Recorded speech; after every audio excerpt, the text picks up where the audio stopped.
কলিযুগের মহাপবিত্র ধাম পুরী, যেখানে প্রত্যেক দিন লক্ষ লক্ষ মানুষ দাঁড়িয়ে থাকেন শুধুমাত্র জগন্নাথ দেবের একটি ঝলক পাওয়ার জন্য।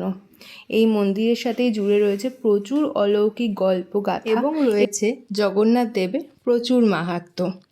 রথ আসছে সামনে, তাই ভাবলাম আপনাদের সাথে ভাগ করে নিই পুরীর বর্তমান অবস্থা। নতুন একটা করিডোর হয়েছে, আপনারা সকলেই জানেন, সেটাই আজকে ঘুরে দেখাবো পুরো ভিডিওতে। তো চলুন শুরু করা যাক। আগের ভিডিওতে আপনাদের সাথে শেয়ার করে নিয়েছিলাম আমরা শিয়ালদার থেকে পুরীতে এসেছিলাম দুরন্ত এক্সপ্রেসে করে। বর্তমানেও কিন্তু পুরী স্টেশনে ট্রেন দাঁড়াচ্ছে না, মালতীপাটপুর অবধি সমস্ত ট্রেন যাচ্ছে, সেটা আপনারা মাথায় রাখবেন। মালতীপাটপুরে নেমে আপনারা কিন্তু খুব সহজেই অটো বা বাসে করে পুরী পৌঁছে যেতে পারেন। তাছাড়া সামনে যেহেতু রথ আসছে, তখন বিশেষ ব্যবস্থা অবশ্যই থাকবে আশা করছি। আমরা পুরী স্টেশনে নেমে স্টেশনের বাইরে হাঁটতে হাঁটতে পুরো রাস্তা অবধি চলে এসেছি, যেখানে রয়েছে অটো স্ট্যান্ড। আপনারা কিন্তু স্টেশনের বাইরের থেকে অটোতে উঠতে পারেন, কিন্তু সেখান থেকে ভাড়াটা কিন্তু বেশি নেয়, কারণ পুরো অটোটা রিজার্ভ করতে হয়। অটো স্ট্যান্ড থেকে আপনারা শেয়ারিংয়ে যেতে পারবেন। আমাদের শেয়ারিংয়ে দুজনের 100 টাকা লেগেছিল। এছাড়া কিন্তু স্টেশন থেকে জগন্নাথ মন্দিরের তরফ থেকে বাস চালানো হয়, যেখানে 10 টাকা ভাড়া লাগে সমুদ্র অবধি পৌঁছানোর জন্য, কিন্তু সেই বাসটা কিন্তু সকাল 7টার থেকে চলে। যেহেতু এখন ভোরবেলা 5টা সাড়ে 5টা বাজছিল, সেই জন্য এই বাসে আমরা অপেক্ষা করতে পারিনি, অটো করেই আমরা রওনা দিয়েছি। ঘড়িতে বাজছে 5টা 40 আর আমাদের যাত্রা শুরু হলো পুরীর সমুদ্রের উদ্দেশ্যে। আমরা নামবো একদম চৈতন্যদ্বারের সামনে, তারপরে আমরা চলে যাব আমাদের পুরীর এইবার যে হোটেলে আমরা থেকেছি সেখানে। তো চলুন আমাদের সাথে আপনারাও দেখতে থাকুন।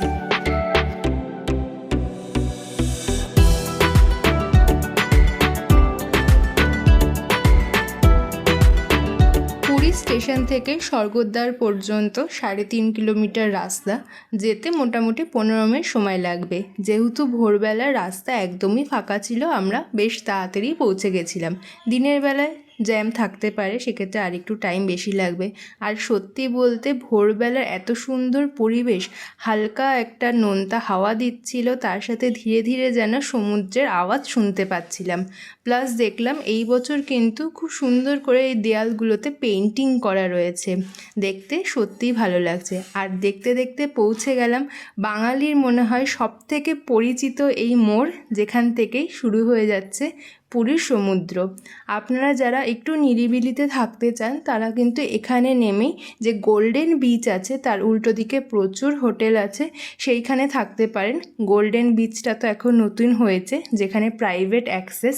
এই যে শুরু হয়ে যাচ্ছে গোল্ডেন বিচ, যেখানে আপনাদের টিকিট কেটে ঢুকতে হবে। ভেতরে জামা কাপড় চেঞ্জিংয়ের জায়গা রয়েছে এবং খুবই পরিষ্কার পরিচ্ছন্ন। আর যারা একটু বাজেট হোটেল চাইছেন, তারা চলে যাবেন সোজা স্বর্গদ্বার, এবং সেখানেও রয়েছে প্রচুর হোটেলের ব্যবস্থা। আপনারা স্পটে বুকিং করতে পারেন বা আগের থেকেও বুকিং করে আসতে পারেন। আমরা এই বছর কোনো রকম হোটেল বুকিং করে আসিনি, স্পটে বুকিংয়ের এক্সপিরিয়েন্স কেমন হয় সেটা দেখার জন্য। কিন্তু এত ভোরবেলা কোনো হোটেলই খোলেনি, তাই আমরা কিছুক্ষণ অপেক্ষা করব সমুদ্রের ধারে, সানরাইজটাও দেখে নেব একসাথে, এবং তারপরে চলে যাব আমাদের হোটেল খুঁজতে। দেখতে দেখতেই পৌঁছে গেছি একদম যে চৈতন্য মূর্তি তার সামনে। আর এখানে দেখলাম খুব সুন্দর করে ফুল দিয়ে সাজানো রয়েছে। আর আমাদের মতো প্রচুর কিন্তু পর্যটকরা সানরাইজ দেখার জন্য সমুদ্রে ভিড় করছেন।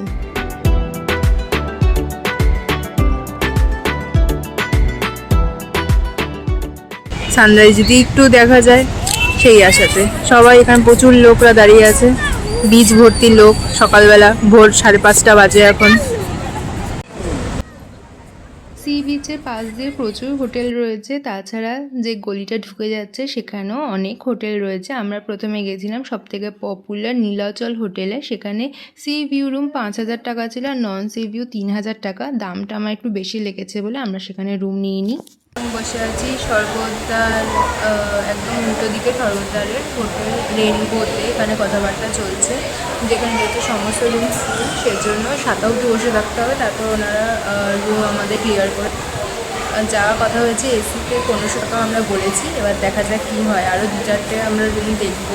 একদম যেগুলো সমুদ্রের সামনে সেগুলোতে 2,000-3,000 টাকার নিচে কিচ্ছু হচ্ছে না, তাই আমরা একটু ভেতরের দিকে চলে এসেছি। এরপর আমরা হাঁটতে হাঁটতে কাকাতুয়া খাজার দোকান অবধি পৌঁছে গেছিলাম এবং সেখানেও আশেপাশে সব হোটেলেই দরদাম করেছিলাম। মোটামুটি 2-3 হাজার টাকায় রেট ছিল। এখন দাঁড়িয়ে আছি বঙ্গলক্ষ্মী ইনের সামনে। এটা একদম সমুদ্রের উল্টো দিকেই। দেখা যায় কত টাকা ভাড়া বলে। বেশিরভাগ যেগুলো আমাদের পছন্দ হচ্ছে সেগুলোতে কোনো রুম অ্যাভেলেবেল নেই। আর ঘুরে ফিরে আমরা চলে এসেছি আবার সেকেন্ড যে হোটেলটা দেখেছিলাম বিদেশ ঘর হোটেল সমুদ্রের ধারে, সেখানেই। এই হচ্ছে রুম, সুন্দর প্রিমিয়াম রুম। এপাশে জলের বোতল, ল্যান্ডলাইন, ইন্টেরিয়রটা খুব ভালো। ওপরে ফল সিলিং, ওদিকে এসি রয়েছে, এসি রুম আমাদের নেওয়া হয়েছে। এপাশে টিভি আছে, একটা জলের বোতল আমাদের ফ্রি দিয়েছে, কেটেল আছে, আর তার সাথে কিন্তু এখানে রয়েছে হচ্ছে সমস্ত ফ্রি পাউচগুলো। চা আছে, কফি আছে, ক্রিমার আছে, সব কিছু দিয়ে। প্লাস এখানে বাথরুমটাও কিন্তু একদম প্রিমিয়াম, গিজার রয়েছে, এপাশে ফেস আয়না, আর টয়লেটটা একদম ক্লিয়ার রয়েছে। আর এপাশে ছোট্ট একটা ব্যালকনি রয়েছে, ব্যালকনিতে যদি কিছু দেখা যায় না এরকম, ওই দূরে সমুদ্র। যাই হোক, এই হচ্ছে আমাদের মানে এখানে রয়েছে নিচে একটা রাখার জায়গা জিনিসপত্র, এখানে একটা ডাস্টবিন দিয়ে দিয়েছে, আর এখানে একটা বিশাল বড় কিন্তু ক্যাবিনেট রয়েছে, পুরো আলমারির মতো। এটা খুলে দেখা যাক। ওকে, বাহ, খোলার সাথে সাথে কিন্তু এখানে উপরে লাইট জ্বলে গেল, আর এখানে কিন্তু একটা লকারও রয়েছে। এই হলো আমাদের রুম আজকের। আর এটার 1 ডে আমাদের ভাড়া পড়েছে 2050 টাকা নিয়েছে। কোনো রকম বার্গেনিং কিচ্ছু চলেনি। প্রিমিয়াম রুম রয়েছে, এর জন্য দামটা বেশি অবশ্যই। তো তোমরা যারা আসছো একদম সমুদ্রের ধারে, একদম স্বর্গদ্বার বিচের কাছে যারা থাকতে চাইছো তারা কিন্তু এই রুমটা নিতে পারো। আমরা অনেকগুলো রুম দেখেছি, আমাদের কোনোটাই পছন্দ হয়নি, কারণ কোনোটা ইন্টেরিয়ার ভালো না, কোনোটা লোকেশন ভালো না। কিন্তু এটার লোকেশনও ভালো, ইন্টেরিয়ার ভালো, একটু প্রিমিয়াম প্রাইস। কিন্তু যেহেতু আমরা 2 দিন রয়েছি জন্য কিন্তু আমার মনে হয়েছে জাস্টিফাইড। তো আজকে আমাদের হোটেলের রিভিউ এটাই ছিল। এবার চটপট করে আমরা ফ্রেশ হয়ে নিই, তারপরে কিন্তু আমরা যাব আমাদের সাইট সিনের জন্য।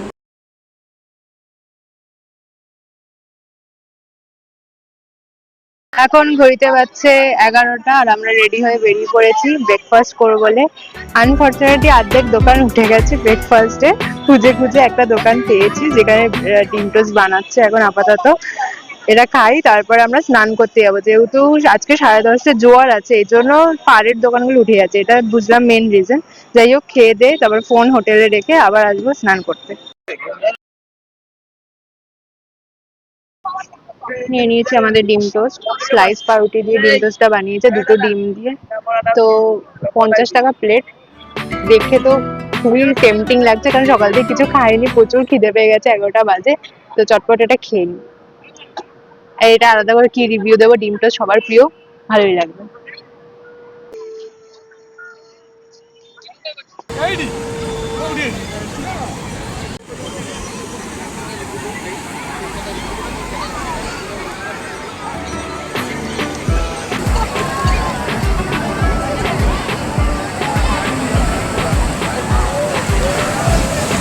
সমুদ্রে বরাবরই মন কাড়ে, এত সুন্দর ঢেউ, আমার তো ভীষণ ভালো লাগে। কার কার পুরীর সমুদ্র ভালো লাগে তারা কিন্তু অবশ্যই কমেন্ট করবে। আর এই চৈতন্য মূর্তির একদম সামনেই আমরা যে হোটেলে রয়েছি, বিদেশঘর হোটেল, দেখতেই পাচ্ছেন ইয়েলো কালারের সাইন দেওয়া রয়েছে। পিছনের ইয়েলো বিল্ডিংটা কিন্তু নয়, ওই পাশের যে আপনারা গ্রে কালারের বিল্ডিংটা দেখছেন সেই বিল্ডিংটা হচ্ছে হোটেল। একদমই নতুন তৈরি হচ্ছে, এখনও কনস্ট্রাকশনের রেনোভেশনের কাজ চলছে। আর তার উল্টো দিকেই ঠিক সমুদ্র, ভীষণ ভালো লোকেশন। এবার চলুন আমরা চলে যাব আমাদের লাঞ্চে। আজকে পুরীতে আমরা ঘরে বাইরে রেস্টুরেন্টে লাঞ্চ করলাম। মেনু কার্ডটা আপনাদের দেখিয়ে দিলাম। প্রাইস, আমরা বিচের ধার থেকে শুরু করে একদম স্বর্গদ্বারের পাশে অবধি অনেকগুলো রেস্টুরেন্টে ভিজিট করেছিলাম। তার মধ্যেই ঘরে বাইরে রেস্টুরেন্টেরই প্রাইস আমাদের একদম রিজনেবল লেগেছে, এবং তার সাথে কিন্তু গুগল ম্যাপসে এটার রেটিংও ভালো। আমরা একটা ক্র্যাব থালি অর্ডার করেছি, তার সাথে একটা পমফ্রেট থালি অর্ডার করেছি। তো দেখা যাক কেমন আসে। ইন্টেরিয়রটাও আপনাদের দেখিয়ে দিলাম। খেতে বসে পড়েছি, এখন বাচ্চা ঘড়িতে পাক্কা 3টে। খেয়ে দিয়ে শুধু চেঞ্জ করে বেরিয়ে যাবো মন্দিরের জন্য। তো আগে খাওয়াটা ট্রাই করে দেখি আর রিভিউটা দিই কীরকম। আপনারা যে কোনো থালি অর্ডার করলে তার মধ্যে কিছু আইটেম কমন থাকবে, যেরকম প্রথমে রাইস, তার সাথে ঘন মুগের ডাল, তার সাথে ঝুরি আলু ভাজা। ডালটা ট্রাই করে দেখেছিলাম, বেশ ভালো খেতে ছিল। তারপরে রয়েছে আলু পোস্ত, আলু পোস্ততে ভালোই পরিমাণ পোস্ত ছিল, ভালো লাগছিল খেতে, মিষ্টি মিষ্টি। এরপর রয়েছিল একটা পাঁচমিশালি সবজির তরকারি বা শুক্তো বলতে পারেন, ডাঁটা সব সবজি দিয়ে। এটা আমার মোটামুটি লেগেছিল খেতে, আর একটু ভালো হতে পারতো। ফাইনালি ক্র্যাব থালির, ক্র্যাবের সাইজটা আপনারা দেখতেই পাচ্ছেন, অনেকটা বড়ই ক্র্যাব দিয়েছিল। মশলাটা দিয়ে ট্রাই করে দেখবো রাইসটা, এটাও খেতে ভীষণ ভালো ছিল কারণ ক্র্যাবটা ফ্রেশ ছিল। আর তার সাথে নিয়েছিলাম একটা পমফ্রেট থালি, সেখানে আমরা বলেছেন সর্ষে পোস্ত দিয়ে বানিয়ে দিতে। পমফ্রেটটাও একদম ফ্রেশ, আপনারা দেখতেই পাচ্ছেন। আপনারা যেরকম গ্রেভি বলবেন সেরকমই কিন্তু ওনারা বানিয়ে দেবেন। থালির শেষ পাতে ছিল চাটনি আর পাঁপড়। রেস্টুরেন্টটা ওই যে স্বর্গদ্বার শ্মশান, তার পাশে 13 পার্বণ রেস্টুরেন্ট, তার উল্টো দিকে রয়েছে ঘরে বাইরে রেস্টুরেন্ট। এখানে সকালের ব্রেকফাস্টও আপনারা পেয়ে যাবেন। এখন খাওয়া দাওয়া কমপ্লিট করে এসেছি বিচে। যাই হোক, এখন ঘুরতে পারছে 4টে। এবার আমরা যাব হচ্ছে হোটেলে, ড্রেস চেঞ্জ করে চলে যাবো এবার মন্দিরে। এখন বেশ ভালোই লোক আছে, বিকেলবেলা সানসেটের টাইম। এখন লোক স্নান করছে। রেডি হয়ে বেরিয়ে পড়েছি বিকালবেলা মন্দিরে যাওয়ার জন্য। এই মার্কেটের মধ্যে দিয়ে গিয়ে আপনারা কিন্তু 2 কিলোমিটারের মধ্যে মন্দির পৌঁছে যাবেন। হেঁটেও যেতে পারেন বা অটো টোটো করেও যেতে পারেন। কেউ কিন্তু 100 থেকে 150 টাকার নিচে যাবে না। আমরা প্রচুর দরদাম করেছি, দুজনের 100 টাকাই বলছিল। যেতে যেতে মার্কেটটা একটু ঘুরে নিলাম। প্রচুর কিন্তু এখানে জামা কাপড়ের দোকান রয়েছে, সাইকেলের দোকান রয়েছে। শেষে আমরা একটা টোটো অনেকটা এগিয়ে গিয়ে পেয়েছিলাম, সেখানে আসার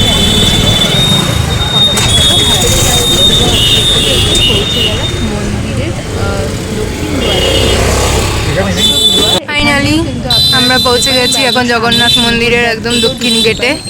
এই হচ্ছে এন্ট্রান্স। এখানে এই পাশে সমস্ত বাইক পার্কিং এর জায়গাগুলো রয়েছে। আর এই যে সামনে বিশাল বড় একটা লাইন পড়েছে, এখানে হচ্ছে free shoe and mobile stand. এখানে আপনারা ফ্রিতে জুতো আর মোবাইল জমা রেখে এই যে ভেতরে ঢুকে যেতে পারবেন। আমরা আগে এখানে যে নতুন করিডোরটা হয়েছে, করিডোরটা একটু ঘুরে টুরে তারপরে আমরা যাবো। এসে এই করিডোরটা দেখতে পেরে কিন্তু ভীষণ ভালো লাগছে। চারিদিকে পরিবেশটাই যেন পুরো চেঞ্জ হয়ে গেছে। চারিদিকে বাগান, তার সাথে ফুল গাছ, সব কিছু এখানে নতুন করে তৈরি করা হয়েছে। সত্যি ভীষণ ভালো লাগছে। আপনারা যারা আসবেন বিকালের বেলা একবার আসার চেষ্টা করবেন, আমি বলছি আপনাদের খুব ভালো লাগবে। এবার আমরা নিজেদের মোবাইল, জুতো সব কিছু জমা রাখবো। জমা রাখার জন্য কিন্তু একটা এখানে কাউন্টার রয়েছে।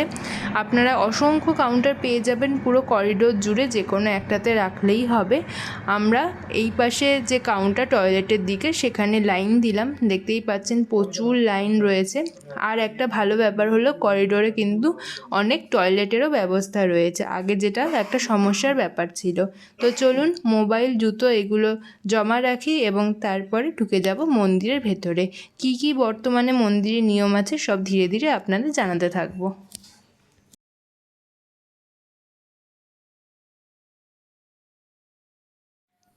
লাইনে দাঁড়িয়ে থাকতে থাকতে শুরু হয়ে গেল জগন্নাথ মন্দিরের বিখ্যাত ধ্বজা পরিবর্তন সেরেমনি, যেটা প্রত্যেক দিন সন্ধ্যে 6টার সময় হয়। শীতকালে বিকেল 5টার সময় আপনারা এসে দেখতে পারবেন। 214 ফুট মন্দিরের ওপরে উঠে এই ধ্বজা পরিবর্তনের দৃশ্য সত্যি কিন্তু রোমাঞ্চকর। আপনারা যারা প্রথমবার পুরী মন্দির দর্শনে যাচ্ছেন, অবশ্যই কিন্তু এই ধ্বজা পরিবর্তন মিস করবেন না। আমরা জুতো রেখে তারপরে বেশ কিছুক্ষণ ধরে ধ্বজা পরিবর্তন দেখলাম, তারপরে এগিয়ে গেলাম লাইন দেওয়ার জন্য। আমাদের অনেকক্ষণ লাইন দিতে হয়েছিল, কারণ সেই সময় ভেতরে ঠাকুরের ভোগ চলছিল এবং তার সাথে ভোগারতিও। সেই সময় মন্দিরে কাউকেই ঢুকতে দেওয়া হয় না, মন্দিরের গেট বন্ধ ছিল। তাই আমরা বাইরে লাইনে বেশ 30 থেকে 40 মিনিট মতো দাঁড়িয়েছিলাম। তারপরে ফাইনালি আমরা মন্দিরের ভেতরে ঢুকতে পেরেছিলাম। মন্দিরের ভেতরেও কিন্তু আলাদা করে এখন লাইনের ব্যবস্থা করে দেওয়া রয়েছে, সমস্ত গ্রিল দিয়ে। সেগুলোর মধ্যে থেকেই মন্দিরের ভেতরে ঢুকতে হয়। খুব সুন্দর দর্শন হয়েছে। অনেকক্ষণ ধরে দর্শন করতে পেরে মনটা ভীষণ ভালো হয়ে গেছিল। জগন্নাথ শ্রীমন্দিরের ভেতরে আরও অনেক ঠাকুরের মন্দির আছে। নৃসিংহদেব রয়েছে, একাদশী দেবীর মন্দির রয়েছে, লক্ষ্মী দেবীর মন্দির রয়েছে, সমস্ত মন্দিরেই আমরা দর্শন করেছি। তাছাড়া পুরো মন্দির চত্বর জুড়ে বিভিন্ন জায়গায় ঠাকুরের ভোগ দিচ্ছিল হাতে হাতে, সেখানেও আমরা অল্প প্রসাদ পেয়েছি। আপনারা কিন্তু ভেতরে ঘিয়ের প্রদীপ কিনে ঠাকুরের আরতিও করতে পারেন, আমরা সেটাও করেছিলাম। 50 টাকা থেকে শুরু করে 100 টাকা 200 টাকা যে ধরনের আপনারা প্রদীপ নেবেন সেই সেরকমই দাম হবে। এরপর আমরা চলে গেছিলাম ভেতরে আনন্দবাজারে। আনন্দবাজারটা তো পুরো দেখলাম চেঞ্জ হয়ে গেছে, শেড দিয়ে ওপরে লাইটিং দিয়ে খুব সুন্দর বানিয়ে দিয়েছে। সেখানেও বিভিন্ন ধরনের প্রসাদ রয়েছে, 100 টাকাতে 7 রকম, 100 টাকাতে 10 রকমের প্রসাদের থালি। আমরা যেটা 100 টাকাতে 10 রকম প্রসাদের থালি ছিল সেটা নিয়েছিলাম। ভীষণ ভালো লেগেছে। প্রসাদের আলাদা করে কোনো তো রিভিউ হয় না, জগন্নাথ দেবের প্রসাদ পাওয়া মানে জীবন সার্থক। এরপর আমরা 9টার সময় বেরিয়ে এলাম মন্দিরের বাইরে এবং এই করিডোর থেকে হাঁটতে হাঁটতে আমরা যাচ্ছি সিংহদ্বারের দিকে। দেখলাম এখানে একটা অনুষ্ঠান চলছে, অনেক ভক্তরাই সেখানে বসে কথা শুনছেন। করিডোরটা এত সুন্দর বানিয়েছে, সন্ধ্যাবেলা না আসলে করিডোরের আসল সৌন্দর্য কিন্তু আপনারা বুঝতে পারবেন না। সমস্ত গাছপালা তার সাথে লাইটিং ভীষণ ভালো লাগছিল। জায়গায় জায়গায় বিভিন্ন জলের কাউন্টার করা ছিল যাতে কারোর সমস্যা না হয়, এবং অনেকক্ষণ ধরে হাঁটতে হাঁটতে ফাইনালি আমরা পৌঁছে গেছি একদম অশ্বদ্বার থেকে সিংহদ্বার অবধি। জগন্নাথ মন্দিরে এসে সিংহদ্বারে পতিতপাবন জগন্নাথের দর্শন না করলে সম্পূর্ণ দর্শনই যেন অসম্পূর্ণ রয়ে যায়। তাই আপনারা যখন আসবেন তখন কিন্তু দর্শন করতে একদমই ভুলবেন না। মন্দিরের সামনে স্তম্ভ এবং তার সাথে গরুড়দেব এবং পতিতপাবন জগন্নাথকে প্রণাম করে আশা করছি সামনের যে জগন্নাথের রথ আসছে সেখানে সবাই খুবই মজা করবেন। আর এই হচ্ছে যেখানে জগন্নাথ দেবকে স্নান করানো হয়। আপনারা দর্শন করুন এবং কমেন্টে লিখুন জয় জগন্নাথ।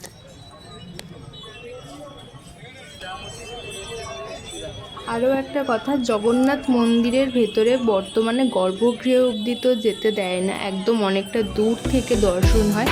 আপনারা পাণ্ডাদের মাধ্যমে শুধুমাত্র তাড়াতাড়ি মন্দিরে প্রবেশ করতে পারবেন, আলাদা করে কিন্তু পুজো দেওয়া সেরকম কিন্তু ধ্বজা কিনতে পারেন বা নিজেদের প্রণামী সেখানে জমা করতে পারেন। এরপর আমরা হাঁটতে হাঁটতে চলে আসলাম আমাদের হোটেলের উদ্দেশ্যে। সেখানে একটা লোকাল মিষ্টির দোকানে দাঁড়িয়েছিলাম ছানা পোড়া কেনার জন্য, এবং তখনই দেখলাম একটা ব্যান্ড পার্টি যাচ্ছে, যেটা বিয়ে করতে যাচ্ছে বর। প্রথমে তো ভেবেছিলাম কোনো ঠাকুরের হয়তো অনুষ্ঠান, পরে দেখলাম বরযাত্রী। সেখানে বেশ কিছুক্ষণ এনজয় করে হাঁটতে হাঁটতে আমরা আরেকটা টোটো ধরে নিয়েছিলাম শেয়ারিংয়ে। 50 টাকা দিতে হয়েছিল। আমাদের একদম পুরীর যে বিখ্যাত নাইট মার্কেট সেখানে আমাদের নামিয়ে দিয়েছিল। আজকে আমরা বিচ মার্কেটে ঘুরবো না, যেদিন লোকাল সাইট সিন থাকবে সেদিন ঘুরবো।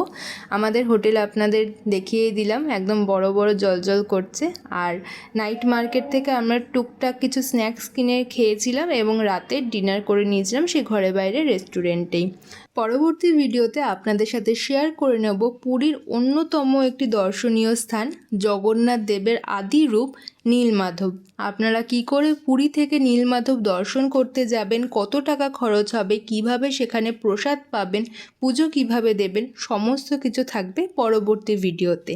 তাই আমাদের চ্যানেলটা সাবস্ক্রাইব করে পাশে থাকা বেল আইকনে ক্লিক করতে একদম ভুলবেন না। আর আজকের ভিডিওটা ভালো লাগলে লাইক শেয়ার কমেন্ট অবশ্যই করবেন।